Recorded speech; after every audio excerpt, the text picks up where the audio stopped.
Hello all.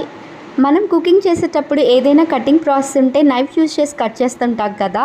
ఎంత cost పెట్టి knife తీసుకున్నా కూడా ఓవర్ ఏ టైం యూజ్ చేసిన కొద్దీ నైఫ్ అనేది షార్ప్నెస్ తగ్గిపోయి మొద్దుగా తయారవుతుంది. షార్ప్నెస్ తగ్గిన నైఫ్తో కుస్తీ పడి పడి చిరాకు వచ్చేసి మరొక నైఫ్ తీసుకుంటాం కదా, అది కూడా అలాగే అవ్వదని గ్యారంటీ ఏం లేదు కదండి.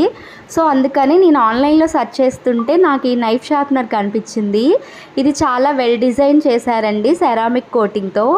దీనికి బేస్మెంట్లో ఇలా రబ్బర్ స్ట్రిప్ వచ్చింది. సో దానివల్ల మనం షార్ప్ చేసేటప్పుడు అది అటు ఇటు స్కిడ్ అవ్వకుండా ఉంటుంది. అండ్ హ్యాండిల్కి కూడా ఇలా హోల్డర్ బాగుందండి.